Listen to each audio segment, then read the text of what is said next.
Bonjour, donc je vais essayer de faire la dernière partie du cours d'une traite, d'accord? Donc on va regarder un petit peu ce qui se passe ici, donc au cours d'une réaction catalysée par une enzyme, si on augmente la concentration de substrat. Donc on va étudier la vitesse de la réaction en fonction de la concentration en substrat. On l'avait fait avec la concentration en enzyme au tout début du cours, et on avait vu que c'était de façon que plus il y avait d'enzymes, plus la réaction allait rapidement, mais qu'à un moment, eh bien, ça stagnait puisque eh bien, il y avait plus d'enzymes que de substrats libres, probablement, et donc on atteignait la vitesse maximale. Et bien ici, si on fait la même chose en augmentant donc la quantité de substrat pour une quantité d'enzymes donnée, et qu'on regarde la vitesse de la réaction, eh bien plus il y a de substrat, plus la vitesse de la réaction va être grande, et c'est proportionnel donc la vitesse de la réaction et la quantité, la concentration du substrat. Jusqu'à un moment donné, tout comme pour l'enzyme, jusqu'à un moment donné où on atteint la vitesse maximale. Pourquoi? Parce qu'on a beau rajouter du substrat, eh bien le substrat, toutes les enzymes sont occupées et le substrat doit attendre un petit peu avant de pouvoir rencontrer pas de nouvelles, mais de pouvoir rencontrer des enzymes, puisqu'il y en a qui sont prises par du substrat, donc qui sont sous forme de complexe enzyme-substrat. Donc là, on a atteint vraiment notre vitesse maximale. Sinon, avant, c'est proportionnel. Donc, pour vous montrer ça d'une autre façon, eh bien, ici, on a donc la quantité de substrat en unité arbitraire, hein, donc peu importe. Et ici, on a la vitesse de la réaction. Alors, vous voyez ici, donc si la quantité de... Vous avez le substrat, c'est les petites boules oranges, et vous avez les enzymes, c'est les espèces de petites formes vertes. Et bien ici, donc, on augmente de plus en plus la quantité de substrat, donc les petites formes, les petits ronds oranges. Et bien au début, c'est proportionnel, la vitesse augmente avec la quantité de substrat, mais à un moment donné ici, vous voyez qu'il n'y a plus que, bon c'est schématique, hein, mais il n'y a plus que 3 enzymes pour plein de molécules de substrat, donc le substrat doit attendre et on a atteint la vitesse maximale. Voilà, j'espère que vous avez compris ce principe de catalyse enzymatique et de vitesse de la réaction. Alors, super important, l'influence des facteurs physico-chimiques sur une réaction enzymatique. Alors, les facteurs physico-chimiques, c'est quoi? C'est par exemple la température, c'est par exemple le taux de CO2, le taux d'oxygène, je sais pas, n'importe, d'accord? La pluviométrie en géographie, ou voilà. Alors, les facteurs physico-chimiques qu'on a regardés ici sur différentes enzymes, eh bien, c'est le pH et la température. Donc, ça va être vraiment deux choses qui vont influencer de façon significative le fonctionnement des enzymes. Alors, je vous explique d'abord le pH. Eh bien, certaines enzymes fonctionnent à un pH précis, et ça tombe super bien parce que le corps humain est bien fait, on les retrouve généralement dans un milieu qui a le bon pH. Exemple, si je prends la pepsine pancréatique, vous voyez que son activité maximale, c'est la courbe rouge, est à pH 2 dans un milieu très très très acide. Or, le pancréas, donc il sécrète des enzymes qui vont se retrouver dans l'estomac. Et l'estomac, c'est un milieu très très acide. Je vous disais, le corps humain est très bien fait. Donc si vous mettez cette pepsine enzymatique, donc cette pepsine pancréatique, excusez-moi, créée donc au niveau du pancréas, si vous la mettez dans de l'eau, elle sera complètement inactive. À pH 7, ça sert à rien, elle ne marche pas. Vous voyez ici, on a une autre enzyme qui marche mieux à d'autres pH. Ou bien ici, vous avez l'amylase sanguine, eh bien, donc qui a justement le pH donc, qui travaille bien autour de 7, qui a à peu près le pH du sang. Donc, je vous disais, la nature est bien faite. Si on échange la place de ces deux enzymes, si on met une dans l'estomac et l'autre dans le sang, elles ne seront pas du tout fonctionnelles. Elles ne seront pas foutues, mais elles ne vont pas pouvoir faire la réaction. Alors, deuxième facteur physico-chimique important, c'est la température. Et la température, eh bien, je vous explique. Donc, chaque enzyme fonctionne bien à une température précise. Alors, la plupart des protéines du corps humain, eh bien, fonctionnent bien autour de 37 degrés. Vous le voyez ici, 37, 38, 39 degrés. Ça va?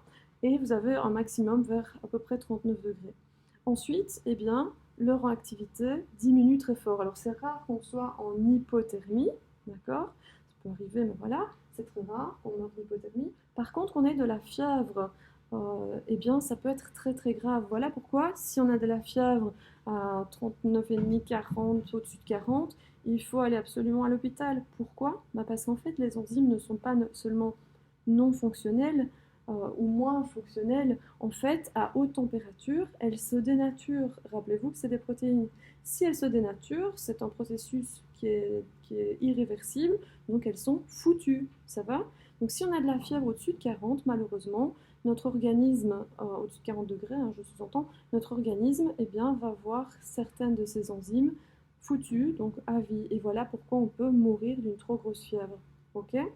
Donc on sait que les enfants font beaucoup plus vite de fièvre, ont de plus hautes poussées de fièvre, etc.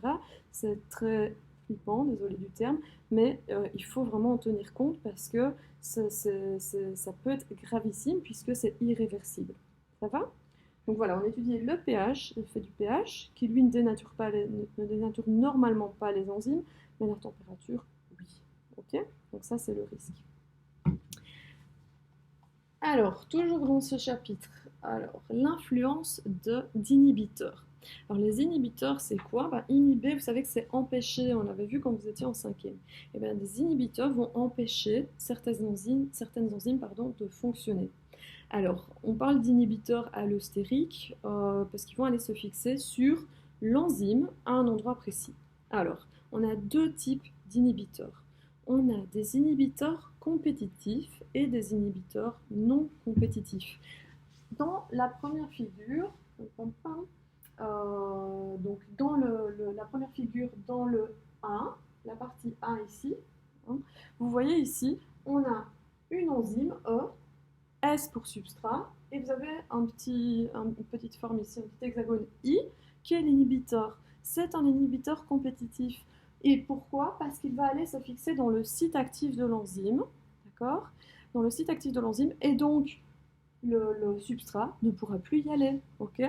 Donc, si le substrat ne sait plus y aller, on ne sait pas faire la réaction enzymatique. Ici, l'enzyme est bloquée, et donc le substrat reste du substrat et ne devient pas un produit. Alors, si on regarde la vitesse de la réaction en fonction de la concentration de l'inhibiteur, plus on met de l'inhibiteur, moins la vitesse de la réaction va se faire.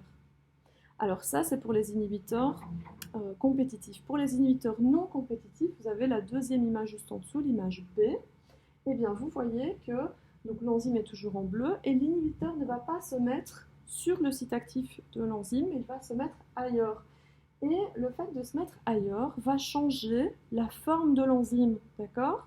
Donc voilà pourquoi on dit qu'il est non compétitif, parce qu'il ne prend pas la place du substrat, mais il va faire changer la forme de l'enzyme, et donc l'enzyme ne sera plus prête à accueillir le substrat. Si elle est plus prête à accueillir le substrat, elle est plus prête non plus à faire la réaction chimique. Et donc la vitesse de la réaction va diminuer avec la quantité d'inhibiteurs ajoutés. Donc on a les compétitifs qui prennent la place du substrat sur le site actif et les non compétitifs qui font en sorte que la forme de la protéine, donc de l'enzyme, change, mais ils ne vont pas sur le site actif. Mais l'enzyme n'est plus libre pour accueillir du substrat. Alors certaines enzymes nécessitent des activateurs, d'accord? Alors on avait parlé tout à l'heure des apoenzymes qui ont besoin de cofacteurs ou de coenzymes, par exemple de vitamines.